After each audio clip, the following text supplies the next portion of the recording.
just don't get it. It doesn't make sense to me. Why would Toyota, after all this time, change the engine that drastically?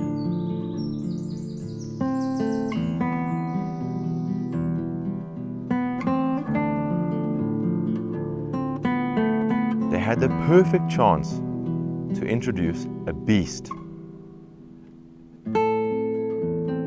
An absolute weapon of a car. But they fumbled it. I thought that they were done making boring cars. How could you have done this, Toyota? If only. If only you added some fuel to the smoldering fire.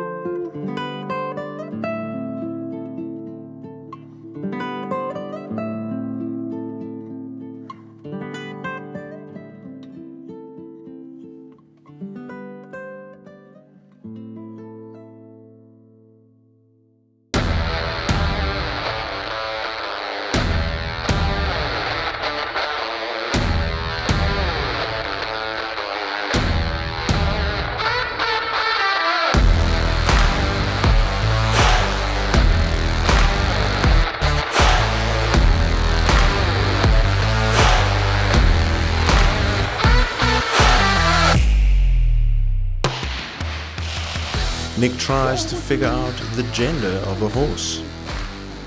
Oh, you're a good boy. Or a girl, I don't know. Biology. He shows us what a South African tricep can do. We're doing Skull Crusher's pull. And directs on traffic.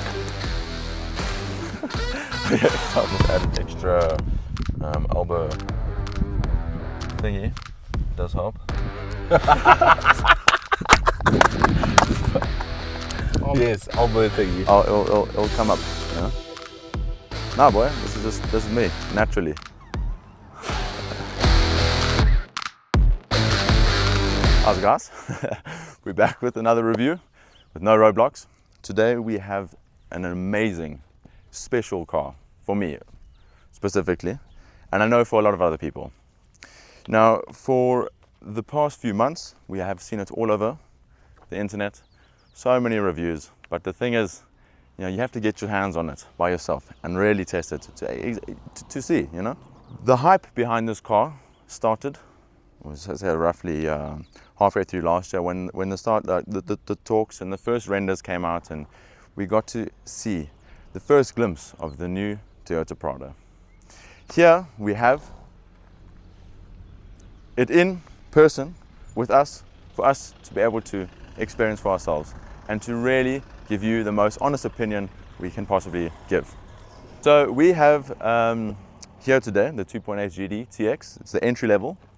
To be honest, I mean, for me, knowing that the engine for the three models is the same throughout doesn't really make much of a difference. I mean, the first edition having the circular headlights looks really cool, pays homage to the first few, the first Prado. I mean, I can understand, and the Land Cruiser 70 series, so I get that. There are some people out there, the hardcore fanatics for Toyota, that will love that first edition, and I do understand. But for me, I think with the rectangular headlights, it does create a sense of superior ruggedness. These cars are built for the off-road. You can see it. I mean, the whole exterior change from the older design. For me, I have a 2004 Prado. I mean, it was one of the last few designs. They have wildly, drastically changed this whole design. And I do like it. It's for the better. Having the more boxy shape to the car, it does create a sense of, like I said, ruggedness. You can see that it is supposed to be off-road. You don't get scared taking this off-road because we know it's a Toyota. These are born for the dirt. So taking a bit of a deeper dive into the intricacies of this car, I mean, we can start with the wheels. The black accents, you know, fully blacked out wheels, rims. I mean, for me, I do like the design. It does create a sense of hardiness. I don't think it's really fitting for an off-road car to have those big flashy rims. So I do understand that it's a bit more simplistic, and I actually quite like it. Having the black accents around the car, you know, contrasting with the white, I do think it's actually a really beautiful looking car in that sense. I think this is one of the stock colors that it comes in. Another thing that has been the biggest change in the design would be the rear view side mirrors. This is literally being a box, like straight up, like, yeah, it's crazy. I mean, it's a very big difference, but I do like it. So one thing I do also love about it are the tail lights. The tail lights are something that just creates such a sexy back. I think it's a beautiful added design feature that they have done. Now, I mean, if we take a look at the boot, and it's really cool what they've done for the boot as well. But I mean, the storage space here is more than you would pretty much ever need, unless you are on a construction site. But then again, why would you have this on a construction site? It doesn't make sense. But it is great. There's a lot of space. You can obviously drop down the back seats, and from there you have all the room that you need. Now I just want to see, I want to open this thing. It is a bit slow, I'll give you that. Another huge added benefit of the boot is this portion here at the top here. Now this is more so mainly for times when you find that you've parked too close to a wall or another car. Previous models of the Prado obviously open up sideways, whereas in this one opens up, you know, and it's a large boot. So I can understand that this is a serious practical added benefit to the car. You're able to jump into your boot whenever you need to. It's amazing. Really good job, Toyota.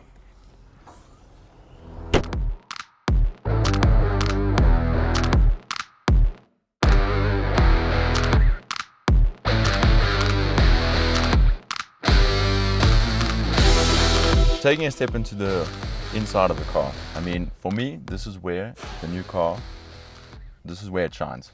For the past 4 years, I've been driving a 2004 Prado, so the interior there, super analog, super basic. You added a screen, you know, to keep up with today's modern technology. But here, to start off with, I mean, it just feels like such a great quality car. The materials that they have used throughout the interior, not even only in the cockpit, but throughout the rest of the car, just feels great. The interior, it is of top quality. You are paying over R1 million for a car like this, so you would expect nothing less. However, you do find it. I mean, there are cars out there that have that price point, but the interior just feels subpar. I mean, but for this car, I do like it a lot. I mean, there's a lot of soft touch leather. I mean, the steering wheel is great. It's not too thick or thin. I mean, you obviously have all your buttons here, and I mean, just this added extra little Toyota sign makes it even better. The sides, I wanted to show you with a nice big bottle. This is one of the biggest contention points for a lot of people, is if there's enough space for your water bottles. So, enough said. This is a SodaStream bottle. I'm sure a lot of people do have them. This does not fit into the side, which is unfortunate. However, it does fit quite comfortably in there, and you still have access to your gear knob and everything, all the little buttons that you may need. The cubby hole is of decent size. I mean, most of the time you will just keep your log in there. This center console here, it is actually decent. There's a lot of space in there. I mean, more than a lot of other cars. I don't think there is an extra little fridge in there, which is unfortunate, but who cares?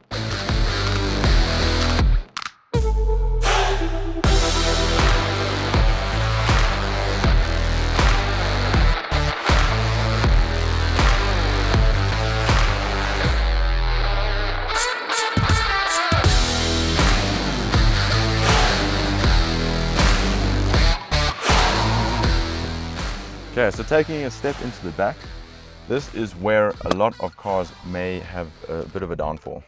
These bigger cars offering more seats than most, you do begin to wonder how on earth they're going to get all those seats into the car with enough space for people of size. So for me, I'm 192. The back here with a seat in front of me, in my seating position, and I sit quite far back. I mean, there's enough space. I don't think, like, my knees are touching for sure, but this is obviously because of there's another seat cover. Mos?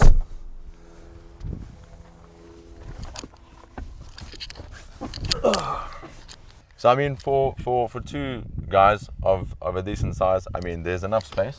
I don't think we come near each other. Having this added extra elbow thingy does help. Yes, elbow thingy. Armrest, there we go. There we go. An armrest does definitely add to the comfort of the car. But if you had one extra person in here, I think we could still manage. And, I do struggle to get my foot in the middle. Sharp. And my knees are now all of a sudden, there is a bit of an issue. So I think 3 big males here at the back could be a bit of a problem. Also leg space, because he was spreading his legs wide to try sit in. But now There's not much leg space. But for 4 adults, all of a sudden it is almost luxurious. I feel like I could be driven at the back here. In Africa, South Africa, Africa, and maybe Middle East, they love using this to transport your ministers, your presidents, clients, because it is comfortable and rugged. So yes, I guess you can spend some good time here in the back. We can see Nick has a big head, so his head is nearly touching the roof. But in my case, I've got quite a bit of space, so head space, quite good. Is a good one. One thing I do like about this, I was sitting in the old Prado, and in the old Prado, it's sort of flat here. So here you do get a bit of an armrest where you can put your arm, giving you that I'm important look. You know, got to spread out my arms and space. At the same time, I mean, it just would have been better if they just made it flat. Flat, yeah. That Because would it have has a just bit of been a... an added comfort. But yeah, I mean, obviously you're having it, but it tapers at the top here, so you do get a sense of a ramp and a skinnier armrest. Then again, it is still nice to have it there. I mean, it does add to the whole comfort and the experience of being driven in a beautiful car like this. So Yeah. when we have our climate controls here as well, that's I mean, all good. You have your USBs, Type C's, normal plugins. So Both yeah, Type C's here. Yeah, 2 Type C's, yeah, normal car jack, and yeah. I like how they have a digital display Yes. for the temperature. Whilst you also have buttons. Yes, very important. Touch screens are annoying, so that dual purpose is very nice. And then as well, it is in Africa, it is very hot. This car deals with lots of hot temperatures. So at the top here, on the sides, Climate control. your climate control does blow into your face, which is perfect. You know, you can get that very cool feeling when you get back in your car after scoping out the terrain in Africa.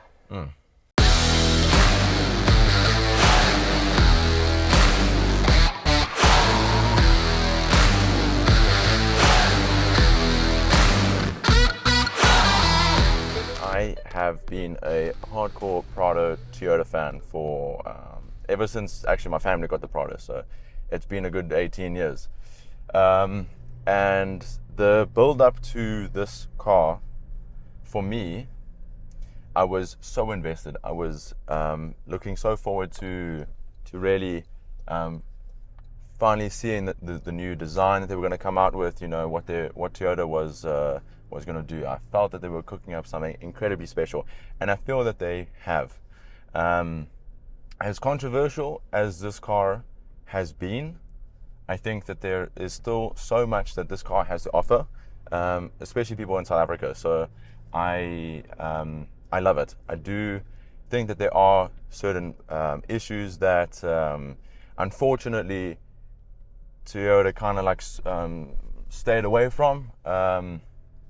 So yeah, but I'll get to that in the review for sure. This is my first time driving the new Prado, and I can tell you it is very comfortable. I mean, even going over these little speed humps and all that stuff, it does feel a lot more luxurious than what I currently have as the 2004 Prado. So yeah, it is a proper experience to drive it, I must say. You feel classy, yet capable of tackling pretty much any terrain that you come across. And I think that's kind of the design that Toyota went for. Toyota's done a really good job at keeping their, how would I put it, their like super strong animalistic touch in the car. You know, you can feel it. Like it is built as a work car. You know that you are capable of going off-road in this car. I mean, you can feel that there's a bit of ruggedness to it. I mean, that's where you kind of come and start comparing them to the Defender, because that Defender, although it is a beast off-road, yeah, it does not look like it should be off-road. I mean, it looks like it would cost an arm and a leg to repair the little scratch that you get from going over a few bumps. So I don't know. I really don't know. So sitting in the front seat here, I do feel that there is more than enough space. I'm a large lad. Let me just tell you that. I am 192 centimeters. That's just over 6'6". I do have more than enough space. I mean, yeah, I'm super comfortable. The seats themselves are amazing. I don't know if it's just the covers that they've put on this exact car, but yeah, I do feel very comfortable. I don't feel that there's a lack of headroom for me. Any side space, it is perfect. I mean, for me, actually putting resting your arm on the window here, yeah, it's very well designed. But yeah, so I mean, the Defender is ever so slightly bigger than the Prado. This is the interim, so it's the 120 version, I think, the Defender, because the 110 is obviously the 5-seater, and then the one up from that. So yeah, it is just smaller. As soon as I sat in this car, I noticed the biggest difference for me, really, from visibility wise, is that this car has way less visibility than my Prado, my 2004 Prado. So I'm not saying it's really bad or anything, but you can definitely see less out of the cockpit view. The windows themselves, the side windows, they're not that much of a difference in terms of size. It's more so the front for me that I have the biggest issue with. The little rear view mirror at the top here kind of like really is pushed quite low down, so you only really get like a small short portion of screen, windscreen that you can see out of. The engine in this car, it is a very big topic in the car community, and that is because for a while people thought that this new Prado would be coming stocked with some nice big V6, same as the 300, but it came with the tried and tested 2.8 GD, the one that's found in the Hilux and the Fortuner. It is an engine that has been around for a very long time, and we know that it is reliable. We know that it is able to perform, so it's not an issue having that engine in this car. There's no doubt about it. I mean, it is able, to do pretty much everything that you need, except those fast 0 to 100s. I mean, I suppose someone buying a car like this, I don't think they're necessarily looking for immense speed, but you know what, I mean, for the sake of the video, it's always good to compare. It's a natural rivalry against the Defender. Stirs up a lot of questions, The biggest one really is that the Defender outclassing the Toyota Prado with the size of the engine that they have in the cars. I mean, look, it would be incredible, and I do understand why there's so much hype around the Defender because of that. The stock engine creating that much horsepower, that much speed, that much power altogether, and the sound that it creates, it is something that people find very desirable, and I completely understand. This is where people feel that there is some controversy about this car. I do understand it, and I must say, look, Toyota, if you guys created a GR Prado, please just do it. It would be incredible. It would be great. The car community, everyone, actually, you know what, screw that. It is everyone. Everyone would just, they would love it.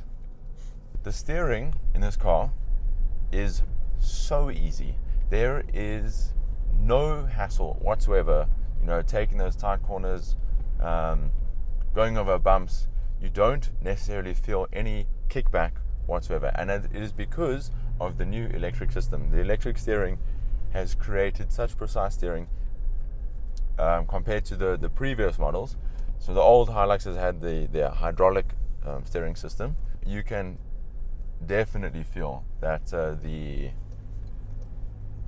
electric steering is far superior.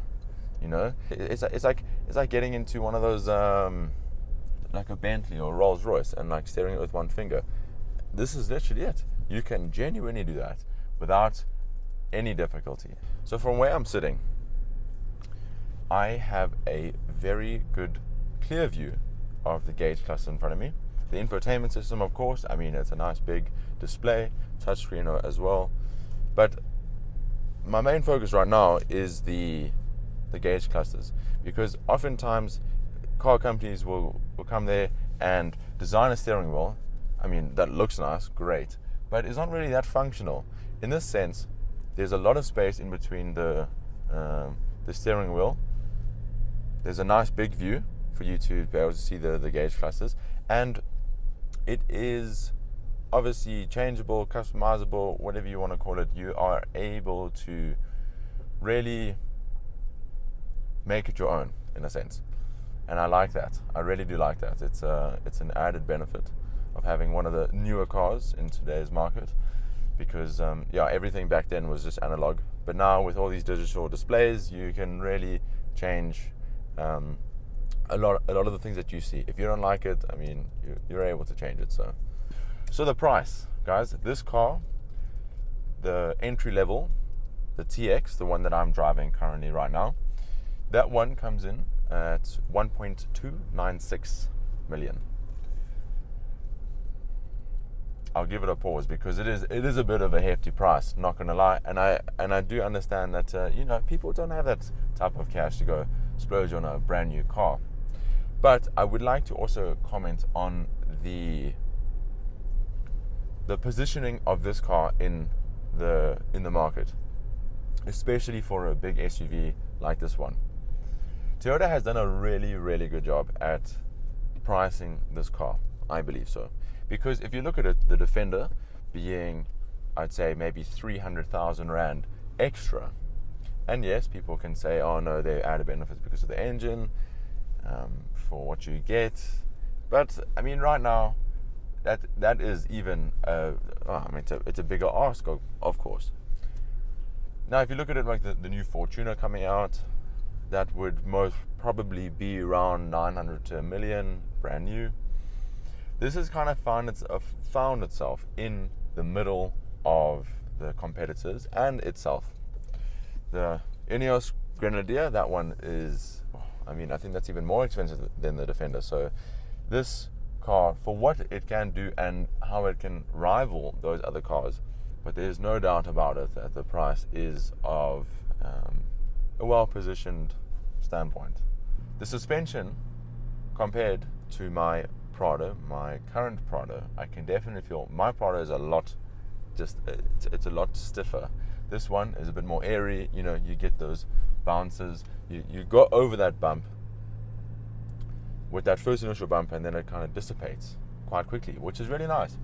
One thing I would like to bring up, and I think it's something that it is overlooked quite often, but the safety precautions and the safety rating that this car has. Now, unfortunately, ANCAP, I think that's, for me, it would be the go-to to look for a car, and the safety rating that it has. They haven't tested this car yet. I believe that they would be testing it quite soon. But the previous models, anything from 2003 to 2011 had a 5-star, and then anything above that up until the most recent one also had a 5-star. So I do believe that this car, knowing its heritage, will have a 5-star rating, which is really good. But this car comes standard with a plethora of systems, safety systems that they've implemented. I mean, that's lane keep assist. There's obviously parking sensors. I will list everything in the comment section, but yeah, it is definitely well equipped, as well as just being a sturdy car to be in a car accident with. The safety features that it provides standard are really good. I know it also does have the braking, the automatic braking system as well, and that actually happened, funny enough, earlier on in the review when we were doing some rolling shots. We came too close to the car in front, and it braked for me, which is cool. It's really good to see. I mean, even with something like that, when you're going slow, it still takes it into consideration. Fuel consumption. Fuel consumption is one of the most important things that people take into consideration when buying a car in today's South African current affairs. And I'll tell you why. It's because of the price of petrol, it fluctuating as much as it does. I mean, luckily right now we are on, we have been on the decline. It's been great. I mean, we have been very happy about that. But I mean, we don't know if it's going to shoot up again to 24 Rand a litre, 25 Rand even this time. Seeing this car, comparing it to my Prado as well, that V6 is shocking when it comes to fuel consumption. It is super thirsty, ridiculous. This car right here, we are sitting at 10 kilometers per litre. So it would be 10 litres per 100. Compare that to the Prado that I have. I'm sitting on 14 litres per 100 Ks. Now, obviously, this is will change. If you're on the highway, it's going to be dropping quite significantly. Whereas here, going around, town and all that stuff, it will naturally raise your fuel consumption. But I mean, for a big car like this, the added benefit of having this 2.8 litre engine in the car is purely because of that. It does have 110 litres capacity, so that would roughly equate to 1,200 kilometers range. It's very impressive for a big car like this. The power that it provides, what you are able to do with it, having the fuel consumption that it has, I would be very chuffed with that. Very chuffed.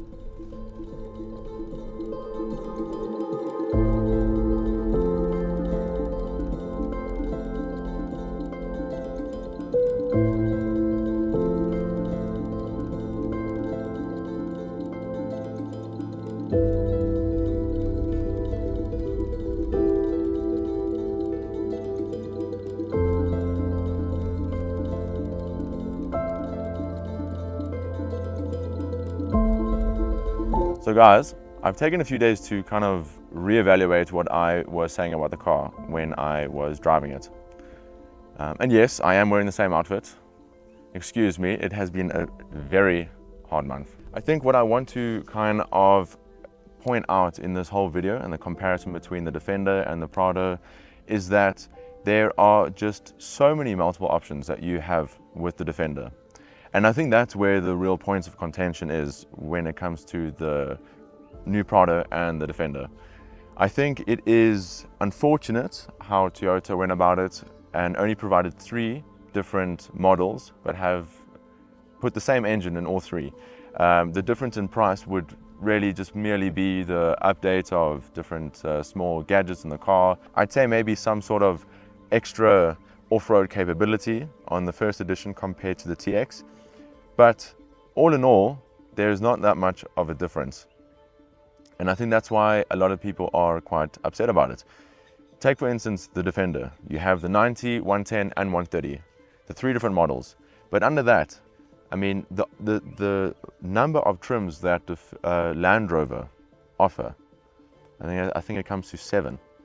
All of those have a wildly different output for which trim that you get. Take for instance the V8 compared to the bottom of the range, the 250S. The performance in that is out of this world. I mean, it's completely different. It's almost like a different car. They look the same, but fuel efficiency, Obviously, the kilowatt and torque output is ridiculously different. In general, the car community has almost forgotten what cars to really compare. I think it's only fair to really compare the TX, the Prado, and the 250S 110, because those are the most similar. Looking at the stats that they provide, I mean, the kilowatt output and the torque output, they're quite similar. The Prado does better on fuel efficiency as well. The Defender has 8.3 liters to 100, whereas the Prado has 7.9. But all in all, there's not that much of a difference, and that right there, ladies and gentlemen, is what we needed to compare from the beginning. I do understand why people are frustrated, and as well as myself, I do fear that Toyota has, although they said that they weren't going to be producing boring cars, they have kind of taken a step back and wanted to go the economic route instead of the fantastical route. I mean, they had such an opportunity to produce even just one derivative of the Toyota, being some scary V8, and that is what I think they should have done, but they haven't. I want to reiterate though how good this car is, because I really do fear that people have overlooked what Toyota has created. From the 2016 model, you know, they have completely changed the look of it, and yes, it is so much better. I mean, personally, I absolutely love the look of the car. I do understand why they would have also wanted to give or provide an engine that is more fuel economic. I mean, especially in South Africa, the petrol prices going up and down on a continuous basis. It is very, very nice to have a big car that you can lug around your whole family, a boat on the back, have all the storage space that you want, and still have a decently economic car. It is great, I must say. If you look at where the Toyota Prado has been placed in the market, in amongst all these other brands providing or offering similar cars for similar prices. Take for instance the GWM Tank 500, the Ford Everest, and the Ineos Grenadier 3.0T. All of those from just under 1 mil to close to 2 mil as the base model. There is a lot of difference, and I do believe that the Toyota Prado has been placed very, very well. So bringing back the point of the comparison between the TX and the 130, I still believe that, yeah, a lot of people have been comparing the V8 option to the TX, complaining that Toyota haven't provided a car that is of the same standard as Land Rover. And yes, I completely understand, but if you look at it, the 110 V8 option, the price of that is very close to 3.5 million rand. Whereas in the Toyota TX, right there is 1.296. Look at the difference. I mean, it's astounding that people can almost see that and compare it and complain about it when it's not a fair comparison at all. It was not made to bedazzle, to show off. It's not really meant to, you know, be on a car run. It really isn't. It's not one of those supercars.